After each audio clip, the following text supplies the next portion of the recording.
నగరం చేరుకున్నారట. అతడునే అనిగల నగరంలో ఎదురుస్తున్నటువంటి రతనాల రంగమ్మ దేవికి స్వప్నంలో యొక్క శ్రీనివాసుడు కనిపించి అమ్మా రంగమ్మ స్వామి ఘోరాది ఘోరంగా దుఃఖపోవుచున్నావు. ఇయాలను రాజ్యాలు లేక పట్టినావా?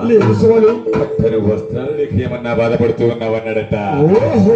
ఆ మాటలు విన్నటువంటి రంగమ్మదేవి ఆయన శ్రీనివాస ఇయాలను రాజ్యాలకు తరగలేదు, ఎక్క రాష్ట్రాలకు తరగలేదు.